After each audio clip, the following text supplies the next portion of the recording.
you everybody for coming to the lecture. Our today's speaker is Rurik Kallis, and you already know why you're here. You want to see his presentation and images of the old mining towns. The old mining towns that, some of which are no longer in existence. Rurik became interested in photography at an early age, and he started out using a Kodak camera, well, you were 12 at the time. And he also used a Browning camera of the images that you're going to see today. His parents were very active in the Gem and Mineral Society in Arizona. They're originally from San Diego. And so as a result, from 12 through high school, Rurik was also very active in gem and minerals, but then he decided he was more interested in photography and went his own way. So he would be traipsing off, hiking throughout the Sierras, going to these mining towns and capturing them so that we can look at them today. He was also the assistant curator and exhibit designer of the San Diego Historical Society Museum, which I think is important to note. And he's also a master craftsman in woodworking and restoration. So, I'll turn it over to you, Rurik. Sure. Thanks for All being right. here. Well, my parents were involved with Mineral and Gem Society in Phoenix, Arizona when I was in first grade. And they took me with them to abandoned mines where they're digging for minerals and gems. I was more interested in old bottles and relics that I'd pick up off the ground than I was in the minerals.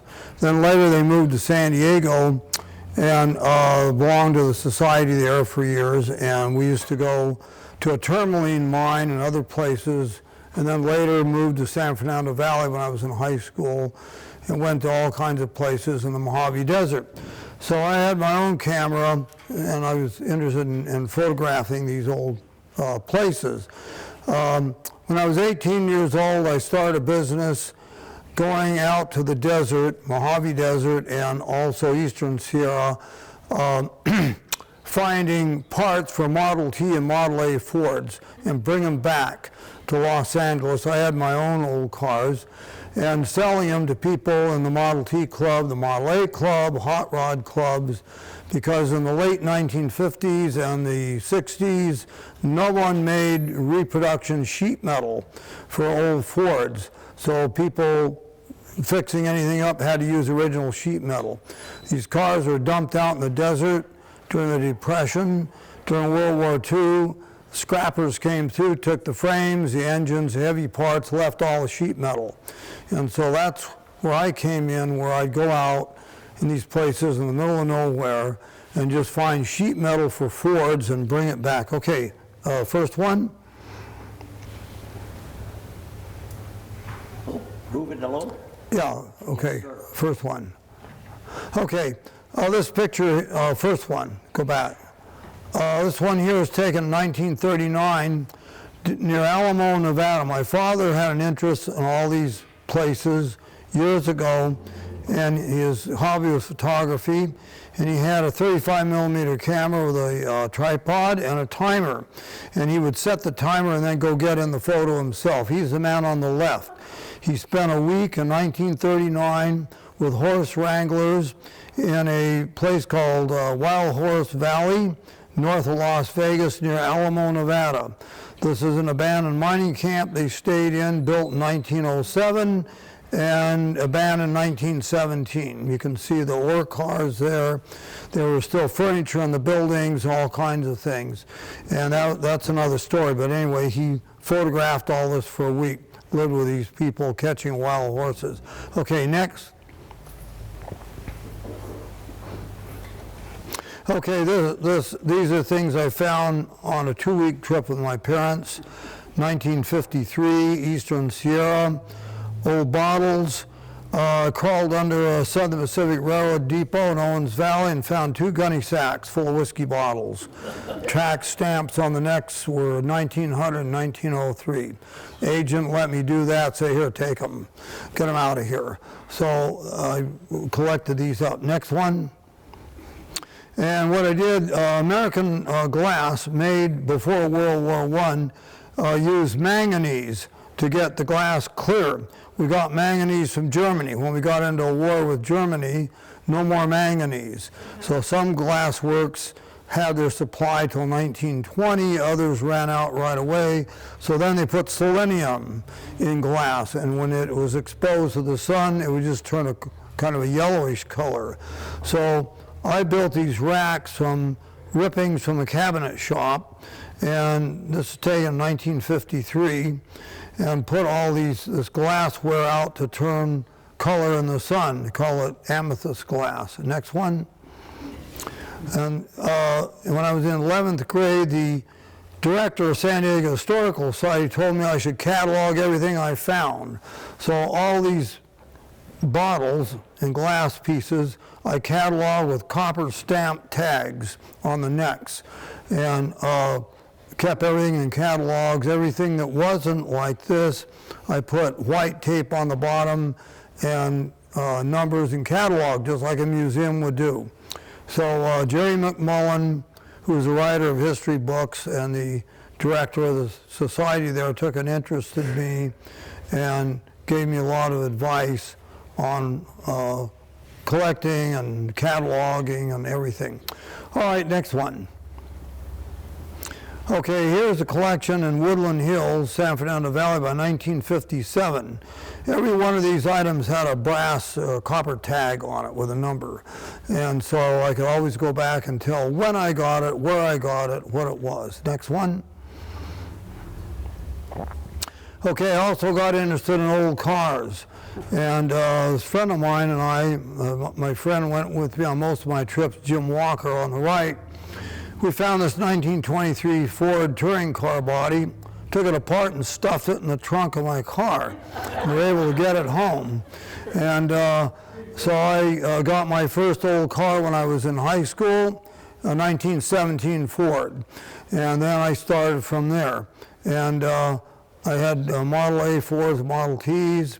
I joined the Model T Ford Club, Model A Club, and I put ads in their newsletter, so on. Next one. Okay, I did this painting when 17 years old, Canoga Park High School, for Miss Manilli, who was the only art teacher there. And this was, I had a comic strip I did through high school called Hot Rod Harrigan. And I did this painting, and she gave me an A, but told me she didn't like the subject matter and hoped I would never do any more artwork with hot rodders.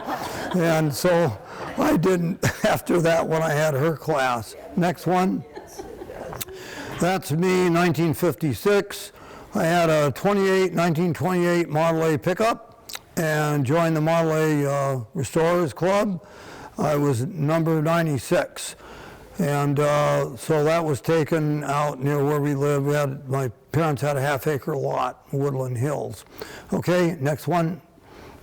And this is taken in 57, stripping a 1926 Model T Coupe south of Lone Pine near a place called Cantil. Next one.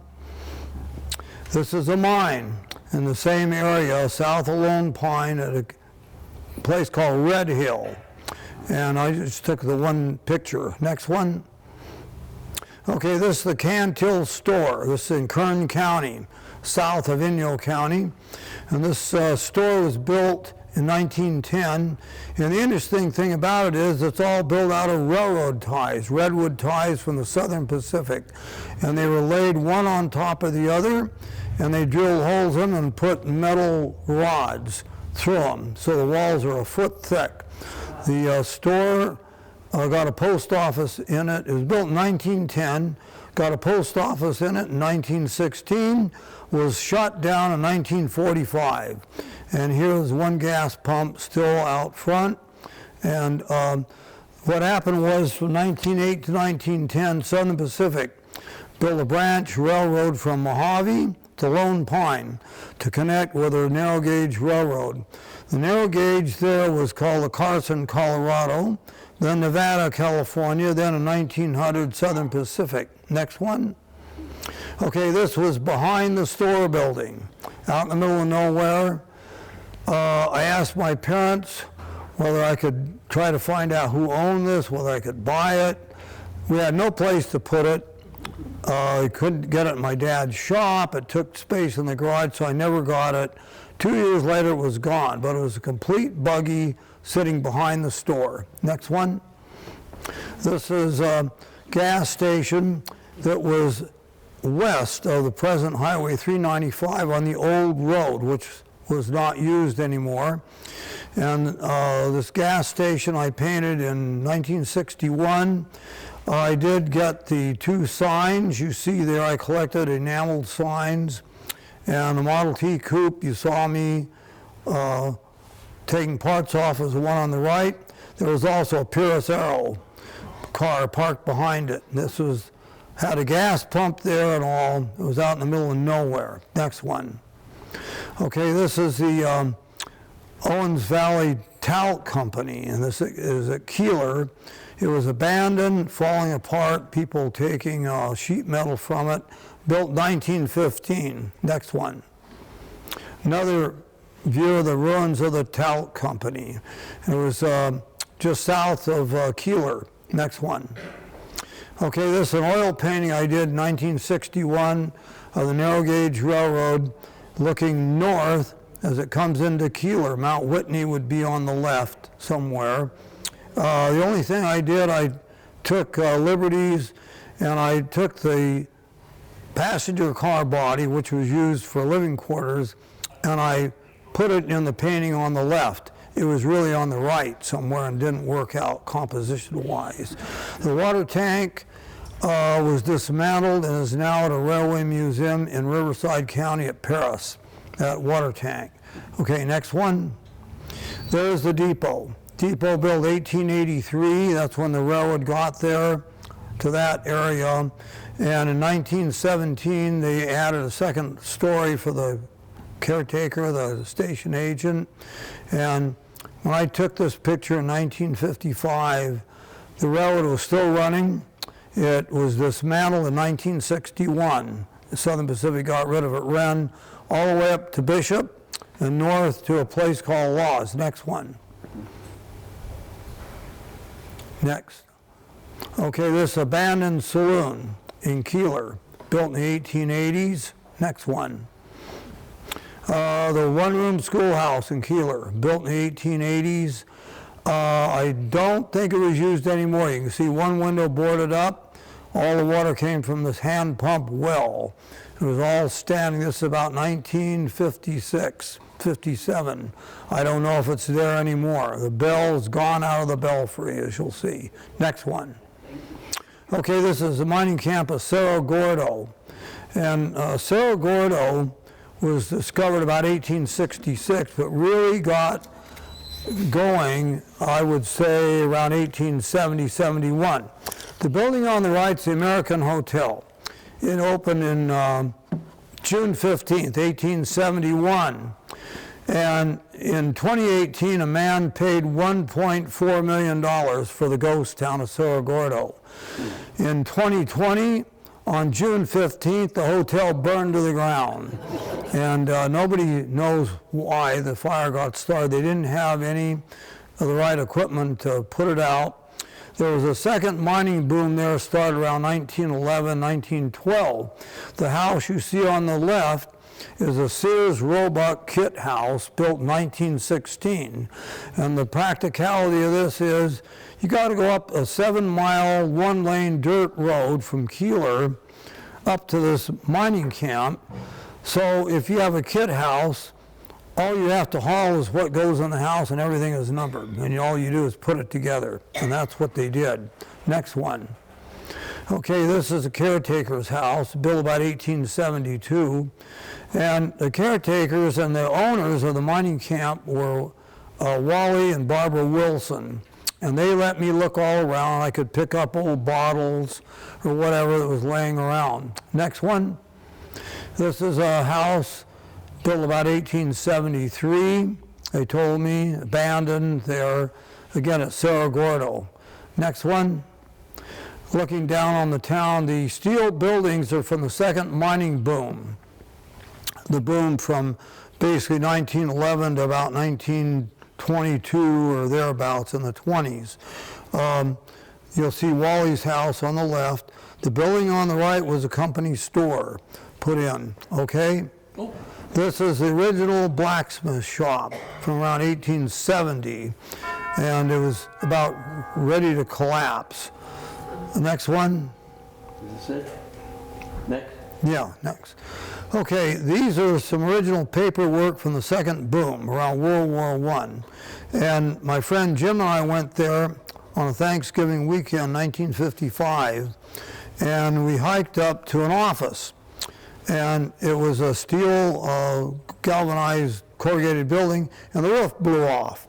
And the whole office was full of snow. There was a desk, a chair, and there were shelves built into the wall. And on these shelves was that paperwork that had been there since World War I.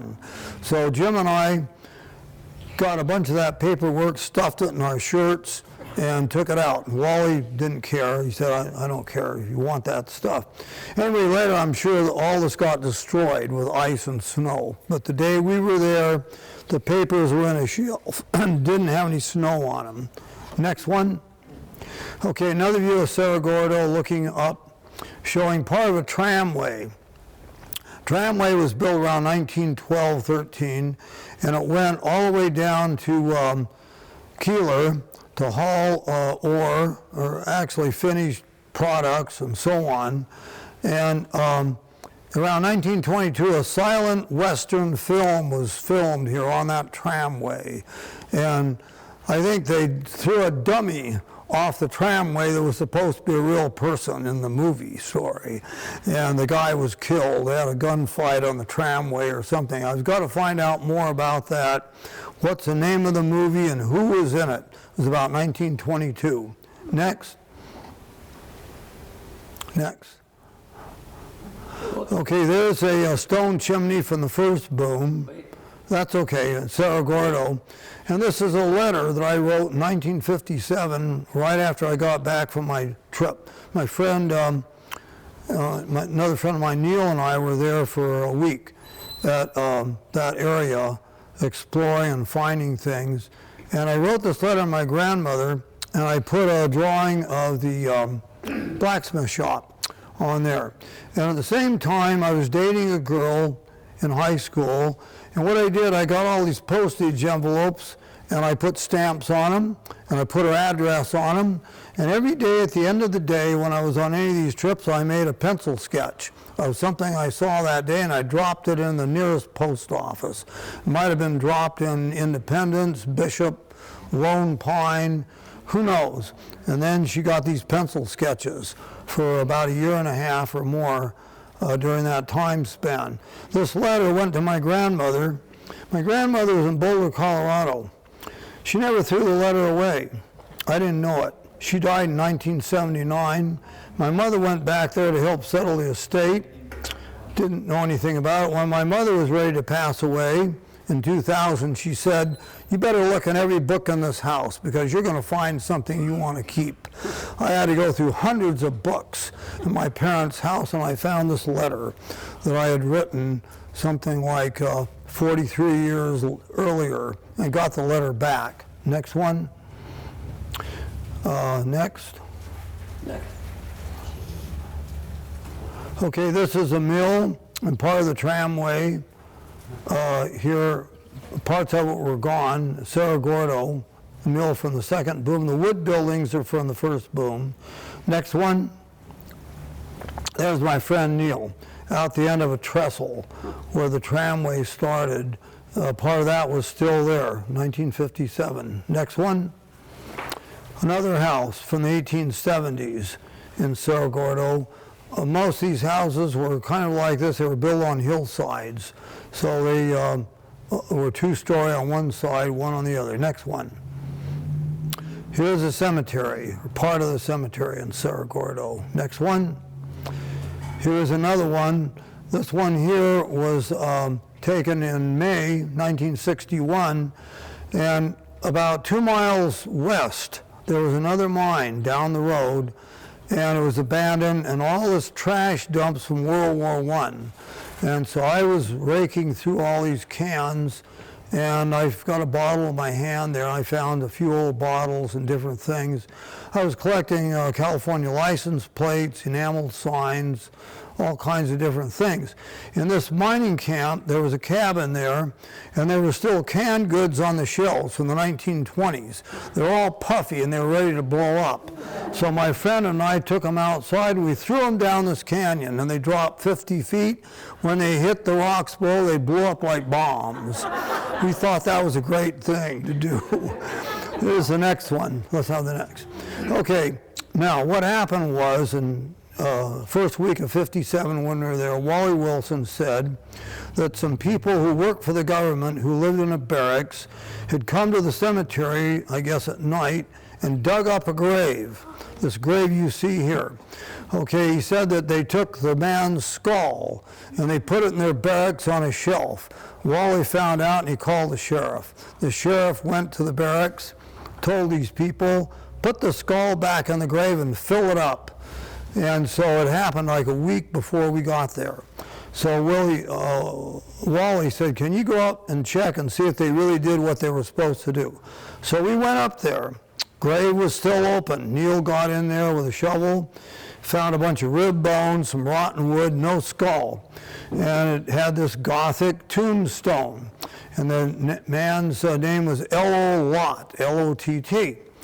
Okay, so that's all we knew about it. Later, I don't know what happened after that. We went back and told Wally, he called the sheriff, told him to go back after these people to get them to do what they were supposed to do. Now, whether they did, we don't know.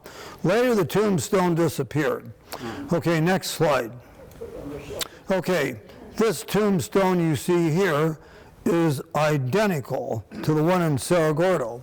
And this one here was in the cemetery at Aurora, Nevada, Esmeralda County.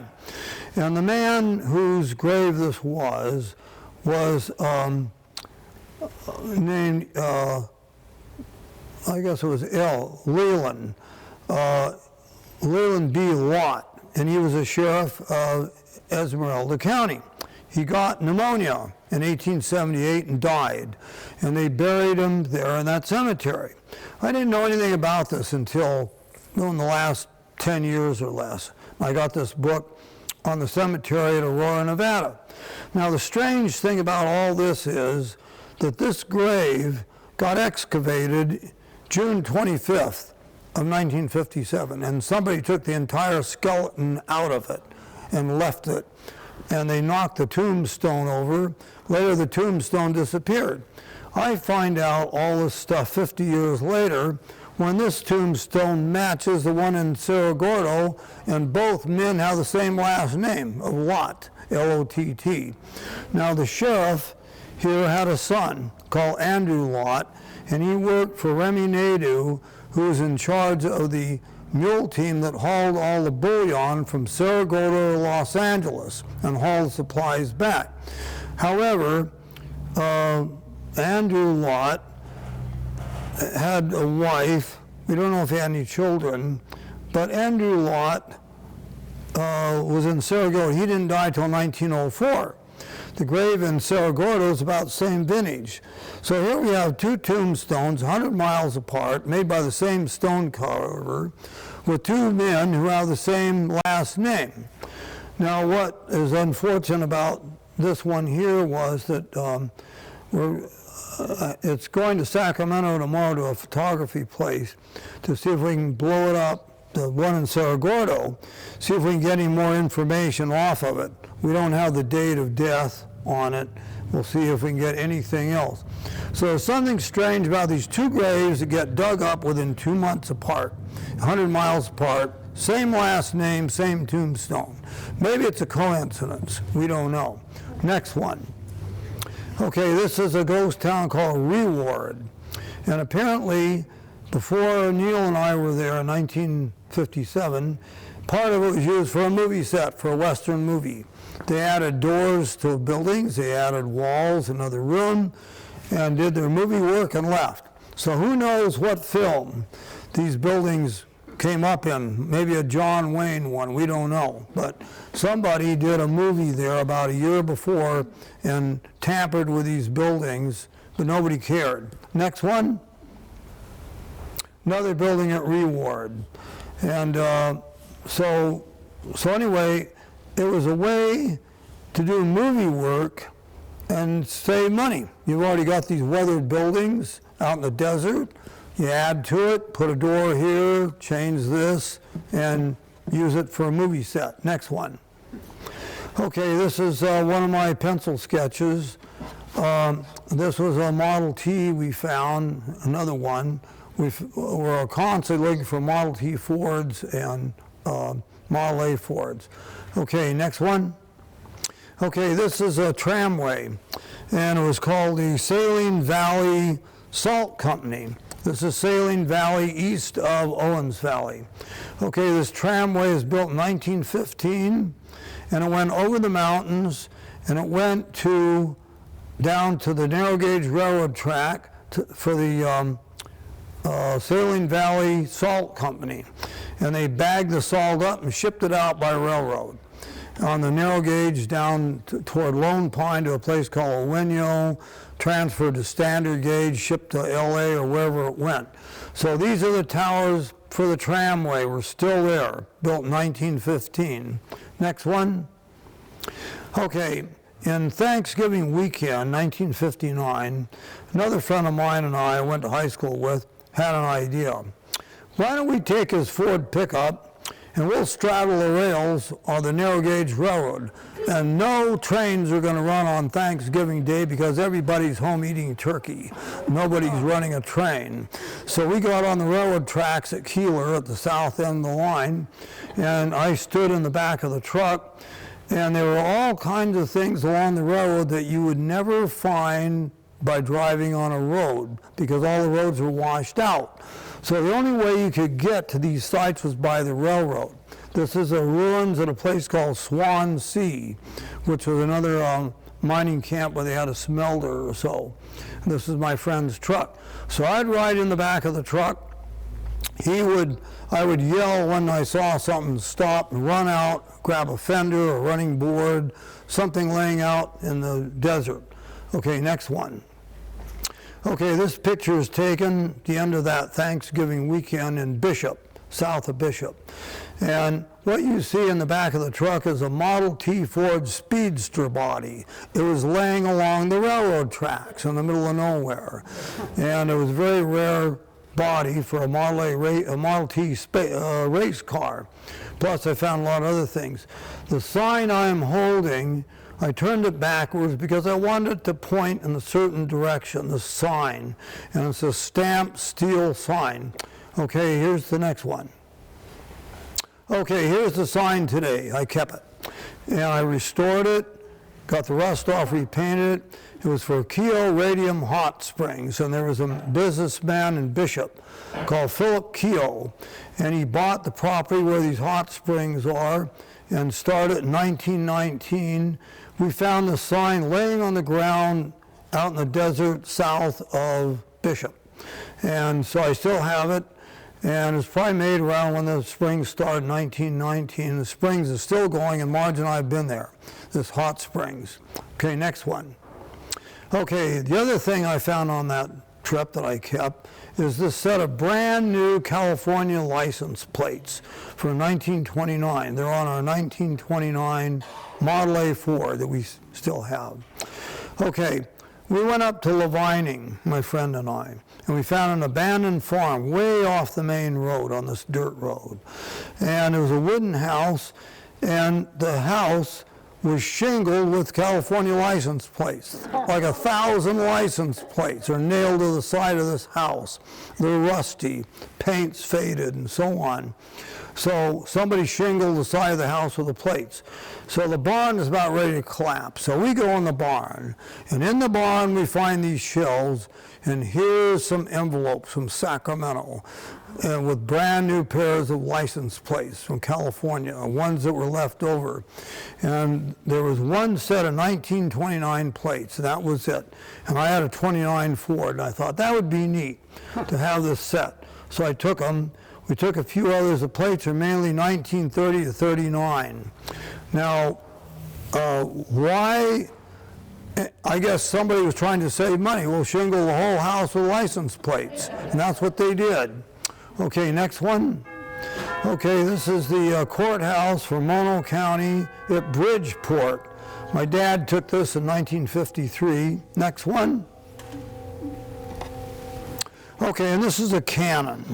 And I got all the data on it today from a person I know at the museum at Bridgeport. Okay, this cannon is still out front of the courthouse in Bridgeport. And it was donated in 1914 by the Kane family, who owned part of Bodie and later parts of Aurora. And it was made in 1881 by Jules Renault, and he was a machinist at the Standard Mill in Bodie. And they had a foundry at the mill and a machine shop. Okay, and they named the cannon the Irwin. It was never fired. Okay, finally, some high school kids went in the middle of the night on the 4th of July 1979 and put gunpowder in it and fired the cannon. And that was the only time it was fired. And they did something with it now so you can't fire it. So it was only fired once in its lifetime. And the barrel, I believe, is brass. Okay, next one. Okay, this is Bodie, 1953. My dad took this. And Bodie was not a state park until 1962. So here we're 1953, 9 years earlier. Another one of, okay, next one. And there's Bodie again on the main street. A good part of Bodie burned down in 1932 in a big fire. A good part of the town burned. And a lot of these buildings, what you see today, are the ones that survived. Next one. There's a church. That's built about 1880 in Bodie. That's still there today. I think it's a Methodist church. Next one. And here's, I believe, the Standard Mill at Bodie, where the cannon was made. Next one. And another one showing part of the mill and other houses. And at that time, nobody cared. There were things laying on the ground. You could just walk around. I picked up old bottles, license plates, all kinds of things just scattered around on the ground. Next one. Okay, more of the mill. Next one. Okay, this particular house was important, I suppose, to me. It belonged to the brother of President Herbert Hoover. And Herbert Hoover's brother was a mining engineer, and he ended up at Bodie. And probably around 1900 or late 1890s, he lived in this house, about 1895, 1900. And I thought, that's really neat. I took the lock off the front door, and I'd say, you know what? Herbert Hoover's brother put his hands on this doorknob, and he opened this lock every day for several years like that. But anyway, nobody cared. It was not a state park yet. We're going to walk by you. Okay. At that time, it was not a state park. So you could go anywhere. My parents camped out. We slept outside on the ground on air mattresses, and they had a tent and so on. We camped for several days in Bodie and had a Coleman stove to cook on and so on. Next one. Okay, this was taken in 1957, four-cylinder Chevy. About a 1925 Chevrolet. There are old cars sitting around there. Next one. Okay, there's a buggy coming all apart. Again in Bodie, you can see the church in the background. Again, 1957. Next one. Okay, another one looking down the street in Bodie, all these empty buildings. Next one. Okay, this is Aurora, Nevada. Aurora was started about 1860. And this brick house is built probably around 1862, 63, something like that. And the town of Aurora, most of it was owned by the Kane family. And when World War II ended, the county of Esmeralda, Nevada, needed money. So what they did, they taxed the Kane family on the abandoned buildings in Aurora. Property taxes. Now today you'd have a lawsuit about something like that. So what the Kane family did, they advertised and invited people to come and tear down all the brick buildings for the used brick. And my parents' new house in San Fernando Valley in 1955 had all this used brick. on it up to the windowsills, and it may have come from Aurora. They were hauling the brick out toward Bishop and then on down Highway 395, or they might have put it on the railroad at Lone Pine, and they were slowly tearing the buildings down, and they got them off the tax records, and the county couldn't charge them anymore. Here's another one, next one. Okay, this is a house, a wooden Gothic revival built 1864 in Aurora. I later found out when it was built. Next one. Okay, this is an adobe. There was one adobe house left.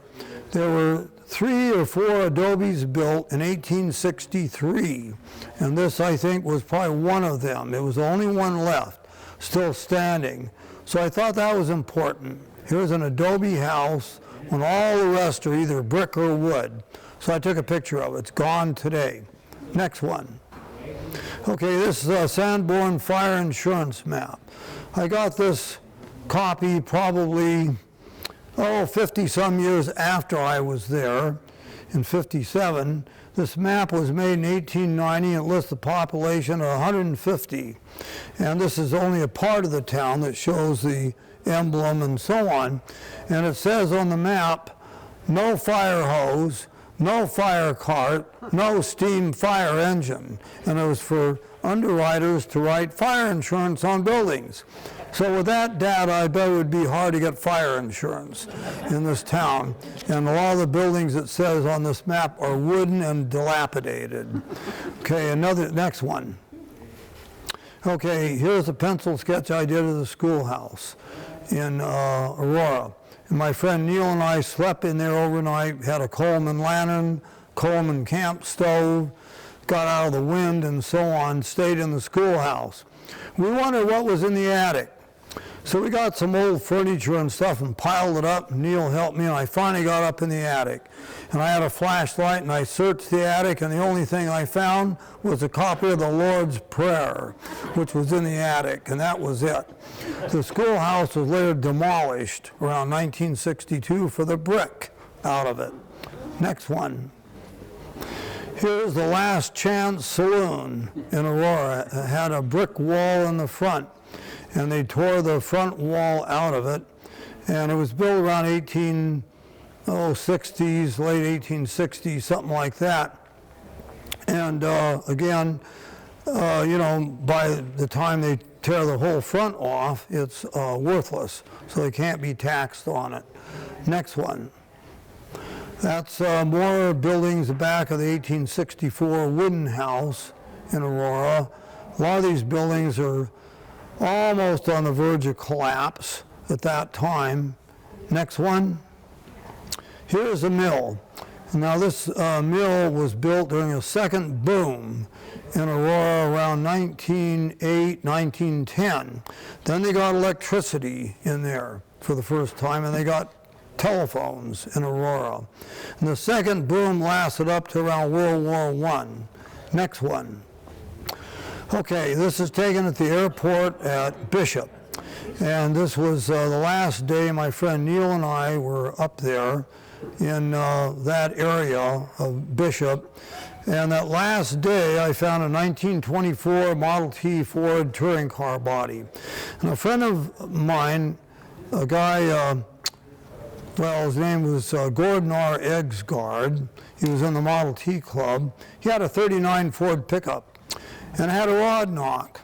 And he said, well, if you drive it real slow, nothing will happen. I think he was hoping my friend and I would blow up the engine. We'd have to pay for some work. So we tricked him. We drove this truck from LA all the way up there at 25 miles an hour. And it never blew up.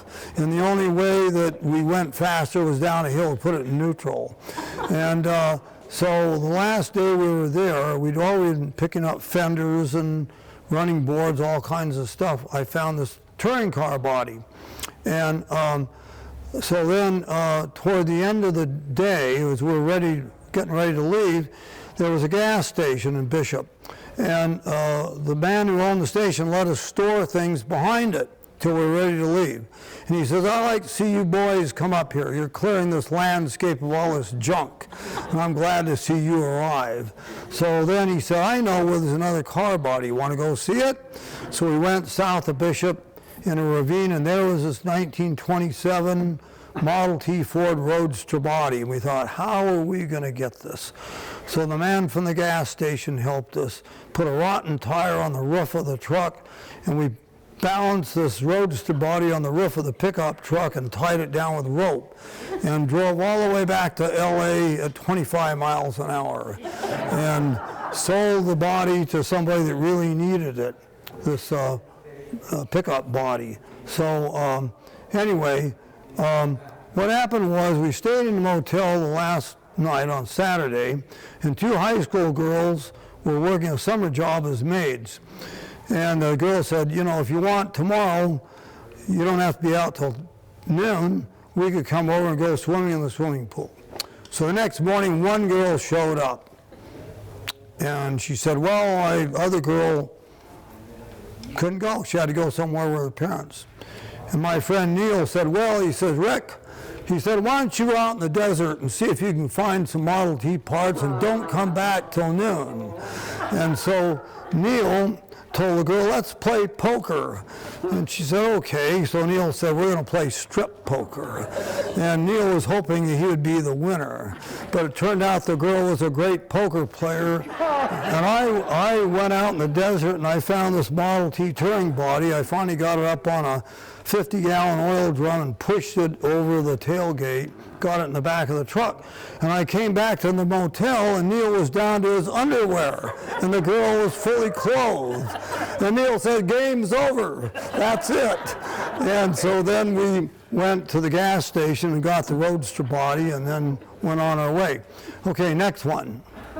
Okay, this is the ghost town of Lundy, near Lundy Lake. This house was built in 1882, and it was still there, empty. 1957, we took this picture.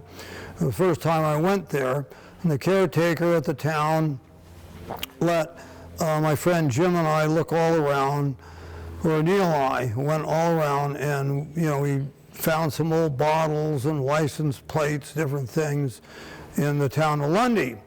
And in 1910, they raised the lake of Lundy higher, and they had to move the buildings that were on the lake shore because they'd be underwater.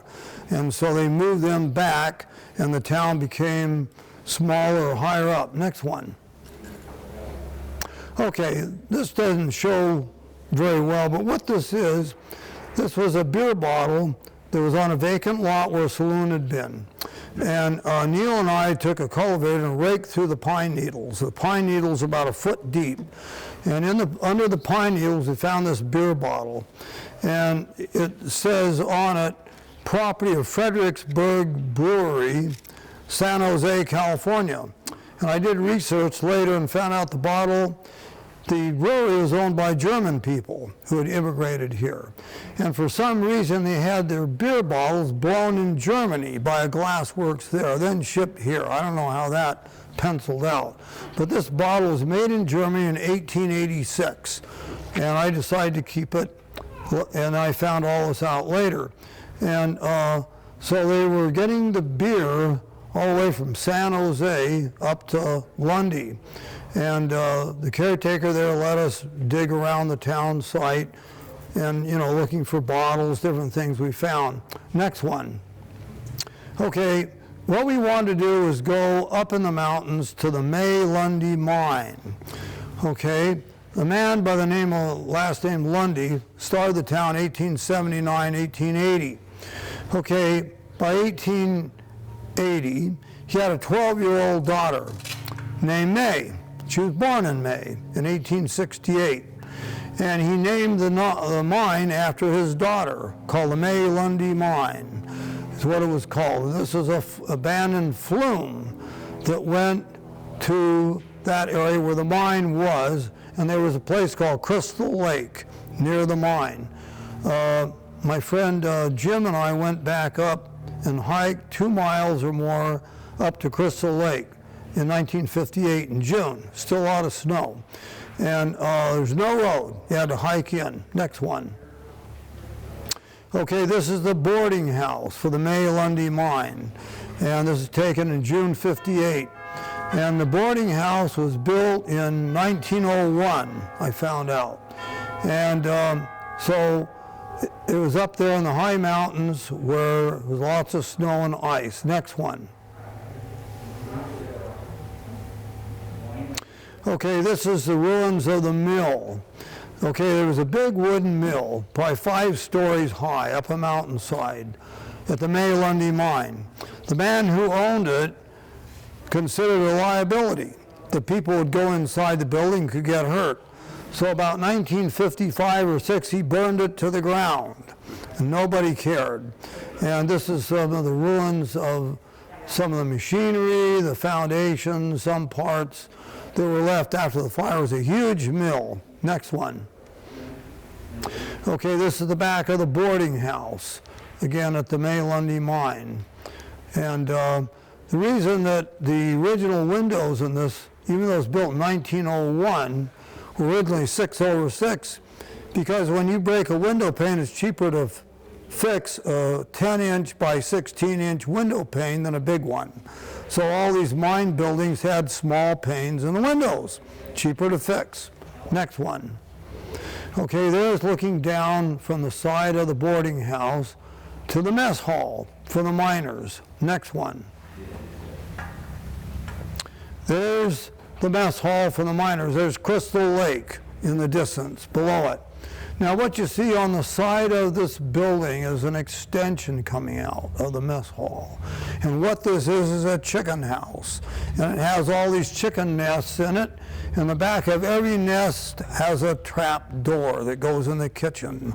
So the cook doesn't have to go outside. He opens the door and pulls the eggs out of the nest and cooks them up for the miners. What's the elevation there? That's June. There's a lot of snow there, Rory. What's that? What elevation is that? There's a lot of snow there for June. I think it was 8,500 feet, something like that, I think. That was the elevation. So all the chicken nests were still there, and the trap doors were in the mess hall where they would go and get the eggs, and then you don't have to go outside. And that's Crystal Lake down below. Now, I didn't take a picture, but on the shore of Crystal Lake was another wooden building, and in the building was a dock. And here was a rowboat still tied up to the dock inside this building on Crystal Lake. So apparently people would deliver stuff. They go through the door, get out of the rain, the snow, and tie the boat up inside the building and unload the groceries or whatever they needed up there. Next one. Okay, here's another one showing another view of the mess hall there. And you can see the chicken house on the side, which isn't very big. It looks like it's about 5 or 6 feet wide, mainly coming out from the side of the building. And the Crystal Lake down below. Next one. Okay, here's Marjorie and I.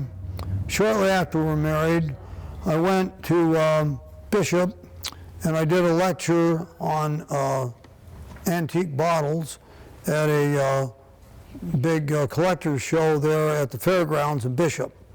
And but Marge and I got permission to camp.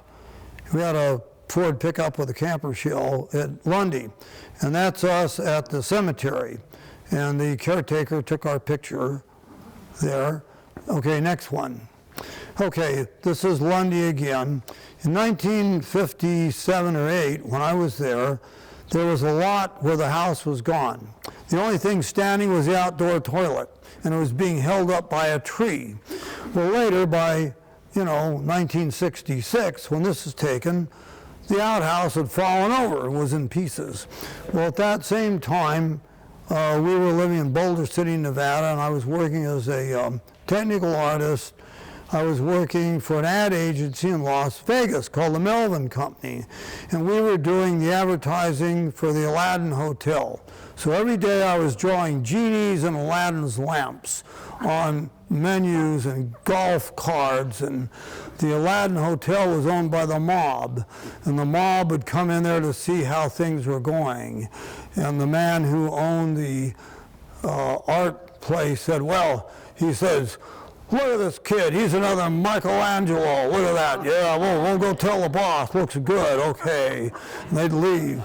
So anyway, but Marge and I were over here in Lundy, so then I cleared the wreckage of this outhouse away, it had a stone foundation, I dug it out, and I found these bottles from the 1880s and 90s. Well, I didn't know anything about that, but I met another guy I met in Las Vegas who was an archaeologist, Richard E. Fike, and he had a master's degree from University of Utah, and he did his master's degree on excavating the construction camps of the Union Pacific Railroad that was finished in 1869 that crossed Utah and other places. So he told me about locating the sites of these privy pits and digging them out and what I could find. And he found some neat things in the railroad camps of the Union Pacific that moved along as they built the railroad. Okay, next one. Okay, here's another pencil sketch I did of an abandoned mining building. This was in Rand Mining District, 1958. Okay, another one. Next one. Okay, here's another abandoned mine shack, Rand Mining District. And so these are two that I never mailed off to this girl that I knew. And I happened to keep them. Next. Okay, this photo, maybe some of you have a photo like this. And this is taken April 12th, 1957, at the Reseda High School Spring Formal Dance. And this is myself and the girl that got all the pencil sketches in the mail. Mail from the Vining and Bishop and Lone Pine and so on. And then this family was Mormon. And the next week we went to a gold and green ball at the Mormon Steak Center, San Fernando Steak, another formal dance a week later. But an hour before this photo was taken at the dance, before I left the girl's house, her father escorted me to a hall closet, and he opened the door. And what he pulled out was a big 12-gauge sawed-off shotgun. And he said, "If you do anything inappropriate with my daughter, you'll be the recipient of this weapon." And he gave the shotgun to me, and see how nice it is. It's a brand new gun. It ought to work very well. Then he put it back in the closet and closed the door. Well, anyway, the plans for the family who were Mormon, they owned a big cattle ranch in Utah. And the adjoining ranch was owned by another family who had one child, a boy, who was then 19. I was 20. The girl was 16. The two families wanted the two children to marry because this girl was an only child. Then they combined the two big cattle ranches together and make one mega ranch out of it. This never did work. Later, the next year, this girl's father called my father and threatened to have a judge in Los Angeles issue a restraining order preventing me from having any contact with his daughter, who was then 17 and I had just turned 21. All right, so my father said the best thing to do, abide by the man's wishes, and that's what I did. But later I did research, and what I discovered was in a facility in Ventura, California, there's a lady who was housed in this facility. And the people who run the facility, because of HIPAA laws, cannot tell me why this lady is there. But ultimately, I did have a short telephone conversation with this lady. And in her room, she keeps a shoebox. And in this shoebox, once in a while, every often, once in a while, she opens the shoebox and gazes at the contents. And the contents are pencil sketches of abandoned mining camps in the eastern Cerro. And also there's a faded photograph that matches this one, and it's marked April showers. And that's all.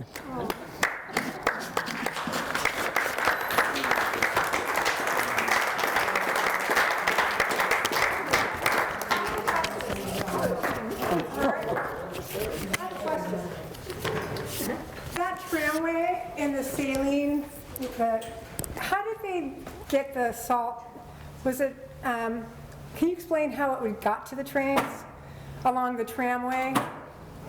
That slide with the saline, the salt? Okay, well, the tramway went all the way down to the salt plant, which was right along the side of the railroad. And so then once they boxed up the salt, then they just took it right out to a loading dock on a spur track to the narrow gauge railroad and loaded on trains. And then from there it went down past Lone Pine Station to Oweno, and there was a big dock where it had standard gauge Southern Pacific tracks on one side, narrow gauge on the other. So they use these two-wheel dollies, and you take the goods out of one box car and you go 15 feet across and you put them in the other box car on standard gauge, and then they take them to Mojave or LA. So that's how they transferred the loads. Finally, it was cheaper by 1960 or so to use trucks to haul everything, but the salt works went out of business probably in the 1920s, and then, or maybe the 30s, the tramway stopped. But it went all the way over the mountains, all the way down to the salt factory right by the railroad tracks. And the same with the other tram at Cerro Gordo. It went all the way down into Keeler, right near the narrow gauge railroad tracks there. And someday I'll put another slideshow together just on the narrow gauge railroads in the Sierras, including the Southern Pacific one there. And when I was 17 years old, I took a Southern Pacific train from LA with one of my friends I used to go with up there, and we went all the way up to Lone Pine, and we rode the last official steam run on the narrow gauge railroad. They had made a diesel locomotive for narrow gauge, and they only used a steam engine when the diesel was in for repairs. So they had an excursion train that went for about 17 miles one way and back, and they relax on rules. And we rode the roof of the caboose and got away with it and set up on the roof of the caboose. And then the train stopped in one place where there was another abandoned mining camp or so, and there were sand dunes, and the wind would move the sand when it blew, and sometimes things were covered by sand, other times they were exposed. We looked down there and there were a bunch of old bottles that had been uncovered by the sand. So we ran down there. The train only stopped for a short time, and we ran down there and we stuffed the bottles in our t-shirts, and we went and talked to the conductor, said, do you have a box or anything we can put these in? So he gave us a cardboard box, and we put the bottles in that. We were able to keep them. The train went on its way again. On the way out, I rode in the top of the tender, right behind the cab of the locomotive, and so that was quite a interesting trip, riding on that last steam run on the railroad. And then that night they took us all to the theater in Lone Pine, and we got to see the 1939 Cecil B. DeMille film called Union Pacific, and it was about building Union Pacific. And we got to see that movie that night at Lone Pine. Then the next day, we took a standard gauge train back to Los Angeles. And but my friend and I then were still in high school, and we looked out the windows of the train. We saw all those abandoned places along the standard gauge line, Kern County, Inyo County. We thought, you know, there's car parts out there. We ought to come up here and see what we could find. And then when I was 18, I started to go up there and find all these things. But just before we left San Diego, when I was 17, my father said, well, you can have an old car when we get to Los Angeles. And I didn't want to wait. So one Saturday when he was gone for the day, I and another high school friend borrowed his parents' flat trailer, and we got a 1919 Ford out of a dry wash, and we just took the body off of it, and I was going to go back and get the rest later. The drivetrain was gone. So I took this body apart, 2 pieces, brought it home. My dad came home, he got mad. He said, I told you you couldn't have a car till we got to Los Angeles. So Monday morning he put my car out for the trash and the trash man took it away. I owned it for 48 hours, 1919 Ford, and that was all I got. But my thought is the trash man probably didn't take it to the dump because it had some value. My guess is he probably said, hey, can I leave this in your driveway till tonight or so? I'll come and pick it up. So I don't think it really went to the city dump. But anyway, when we got to Los Angeles, San Fernando Valley said, now you can have an antique car. But he also told me that I should start looking for radiator mascots, headlights, tail lights, all kinds of parts of old cars because you could sell them. People wanted them. And so then I started, working with old cars. And I had another high school friend had a 1924 Ford Roadster. I drive a mile out of my way to high school so I could ride to school in this Roadster and ride back home. And the auto shop teacher let him park it in the middle of the campus next to the auto shop. This is a 1924 Roadster. And so that's when I really got interested in old cars in high school. So, any other questions? Yes? You mentioned salt mine. Yeah. A lot of those other mines in Nevada, are they all silver or what were they mining? Mostly silver and gold. The only salt was just out of Saline Valley, and the talc was right by Owens Dry Lake, there in Keeler. The talc mine and the talc works was there. Refresh my memory about something. Bodie, you took photographs of Bodie. Was it because the silver played out that people just left and they left all their belongings behind? What was the story on that? I think the silver played out where it wasn't worth mining it anymore, and they just finally abandoned the mills and all that stuff that was there. And it probably started to play out, my guess is, around World War I, early 1920s. And then, it costs money to tear things down, so it's easy to just leave it and leave the area and forget it. So all that equipment was out there, just like that photo my father took in 1939. Here's the Aurora car, everything's all there. He just walked away from it. Rory, did you ever find anything reminiscent of Patton's 4 days out in the desert when you were wandering around out there, old tanks and stuff? Whereabouts was that at? In the Mojave Desert. On the Mojave Desert? Yeah. I don't think so. I went to other places in the Mojave Desert also, but this lecture here was just on the eastern Sierra. But my friend Jim and I did some dumb things going into mines when we were 18 years old when we shouldn't have, which were dangerous places. We had no cell phones. Nobody knew we were there. Luckily, nothing happened to us. But we took flashlights and went inside of gold mines that were abandoned. We had to hike in and go back in these shafts. In some places, there were vertical shafts that went straight down. Found ore cars and paperwork, different kinds of things inside these shafts. And it was not a wise thing to do. But when you're 18 years old, I guess you think you can do anything. Yes? Do you still have all those bottles you collected? No, we still have a small bottle collection that we kept, and all those ones on the roof. Later, well, the ones nobody really started buying anything till about 1963, 64 or 5, along in there, and then I started selling them to pay bills when I was going to grad school at USC. Well, then we still had a lot of these things on the roof of my father's shop in San Fernando Valley. So 2 years after Marge and I were married, we sold all that stuff you saw on the roof to an antique dealer and took the money and bought a square-back Volkswagen station wagon with the money from all the stuff on the roof. And as my wife said, that was practical to do that because you can drive the Volkswagen. You can't drive the bottles or anything. We didn't need them all. What I did do, I saved all the bottles from San Diego that I had found ever since I was in junior high or so, and I developed a collection there, and then I sold it to a museum when we moved up here.